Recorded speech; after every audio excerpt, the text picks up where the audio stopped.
The Watchtower, an organization worth billions, actively discourages its members from getting higher education by going to college or university. Want to know their real motive for this and why it's so hypocritical? Let's get into it.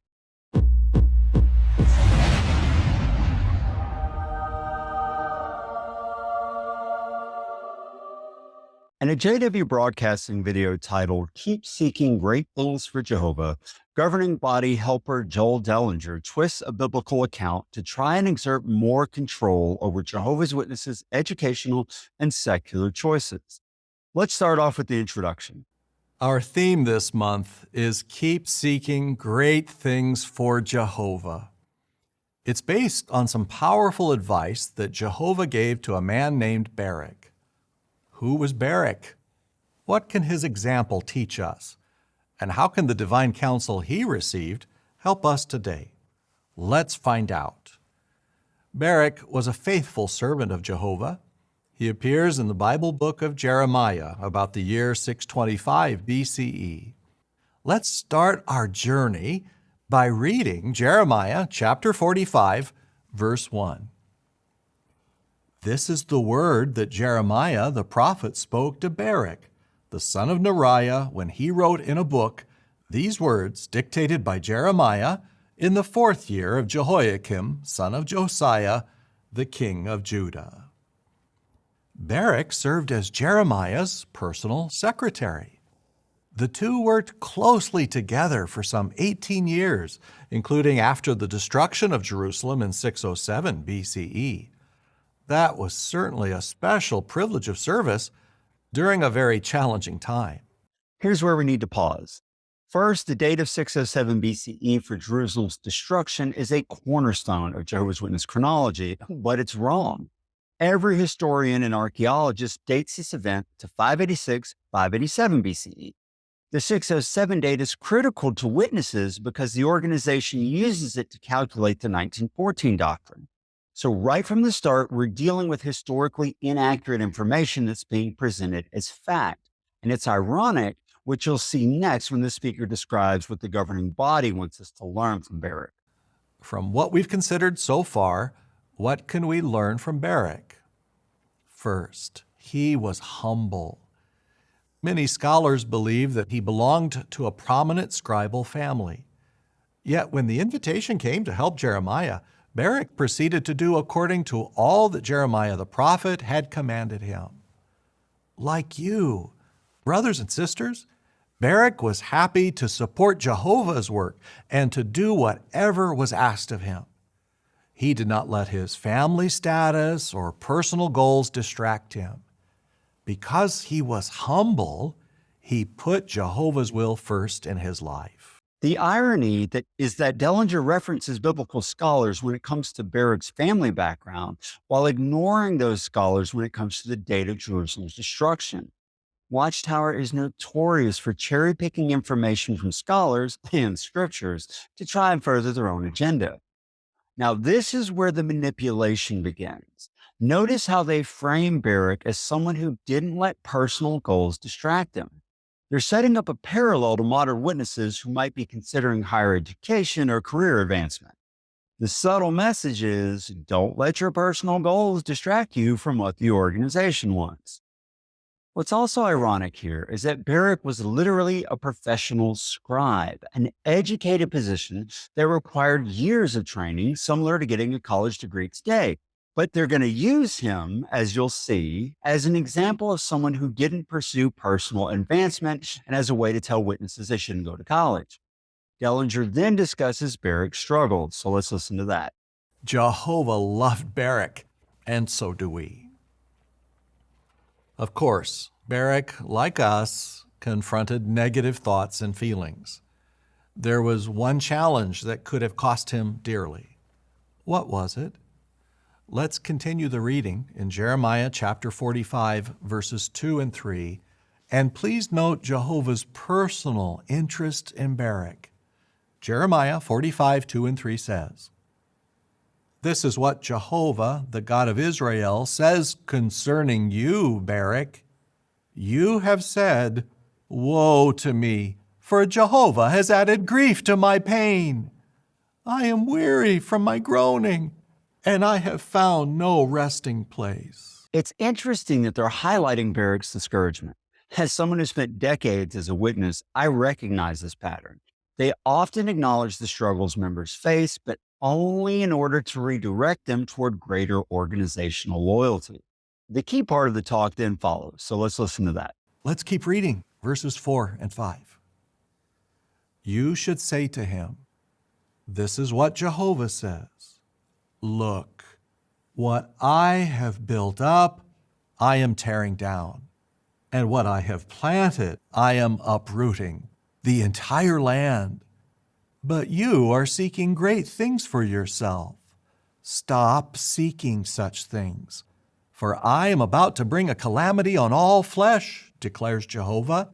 And wherever you may go, I will grant you your life as a spoil. What reason did Jehovah give for Barrick's feelings? It was not the assignment itself, or even his circumstances. In verse 5, Jehovah said, you are seeking great things for yourself. Think about that. It was Barrick's own view of what seemed great or most important. For a time, he was focused on seeking great things for himself. The manipulation here is subtle but powerful. He's suggesting that feelings of weariness or wanting something better for yourself are symptoms of selfishness. Rather than acknowledging that burnout is real and sometimes requires a change in circumstances, he frames it as a spiritual failing. Now let's get into his speculation on it. What do you think those great things could have been? Was it a desire for fame or prestige? Was he sensing that his support for God's prophet was putting at risk his position and career? Or did the great things have to do with getting more money, property, or some material possessions? We don't know. But Barrick knew what they were, and Jehovah's counsel was clear. Stop seeking such things. Notice how Dellinger immediately jumps to associating great things with selfish ambition. The historical context of Jeremiah's words to Barrick was that Judah was about to be destroyed by Babylon. Barrick was being told not to expect to maintain his comfortable position in a society that was about to collapse.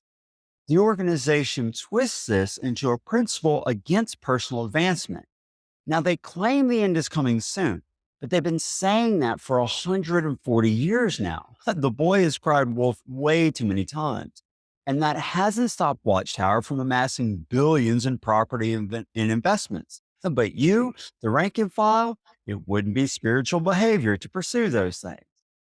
Now the talk shifts to the real agenda, discouraging higher education. In today's world, many people are seeking great things for themselves as they pursue secular education and secular work. Many believe that the key to success and the key to their and their family's happiness involves money and getting more material things, or a resting place in this system of things. Such thinking could influence us. There it is. He made the connection between Barrick's supposed ambition and modern witnesses pursuing education. The phrase secular education is deliberately loaded within the JW culture, implying something worldly and spiritually dangerous. Notice a false dichotomy that he creates. Either you're seeking great things for Jehovah, or you're selfishly pursuing education and material comfort. And this is where the hypocrisy becomes glaring.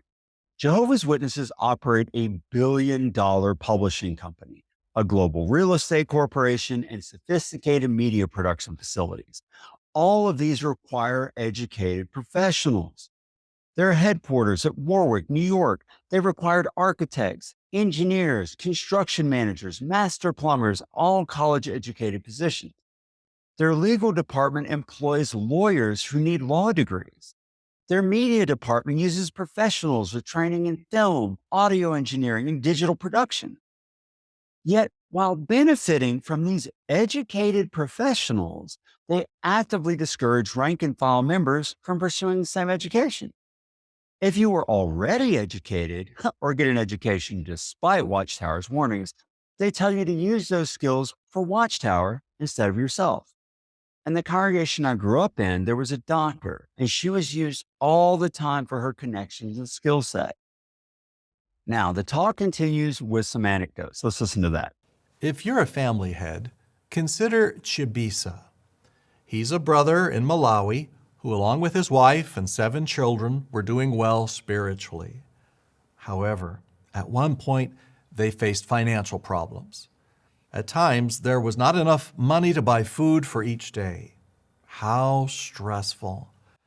Like many others, Chibisa decided to go to South Africa to find work. That was a personal decision. But was it wise? Looking back, Chibisa said this: "This affected me spiritually because I did not know the language. I was unable to preach, and I did not benefit from the meetings. Being so far from my family caused me to neglect my responsibility as a family head. As a result, my family grew weak spiritually, and we all missed each other very much. I realized that I had made a wrong decision going abroad. My conscience started to trouble me greatly." This is heartbreaking. A family with 7 children struggling to eat, and the father seeking better employment. But rather than applauding his efforts to care for his family, the talk frames it as a spiritual failing on his part. There's no acknowledgement of the impossible situation that this man is in. If he stayed, his family might starve. If he left, they suffer spiritually.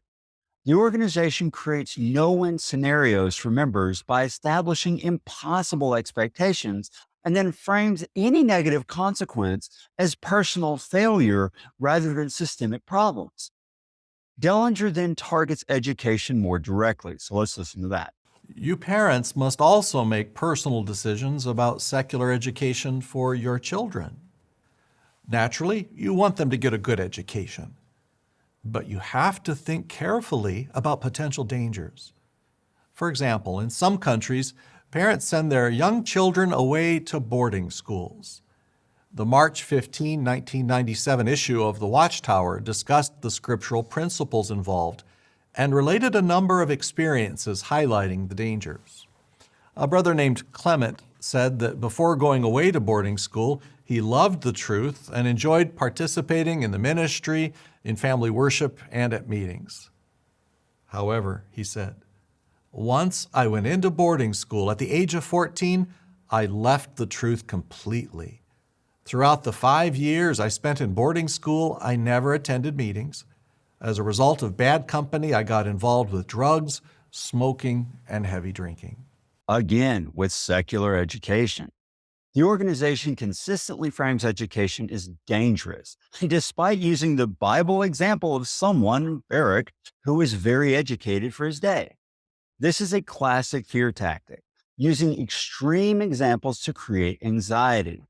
Now, for the JW team, boarding schools might present challenges for sure, but the organization is using an outlier case to discourage education broadly.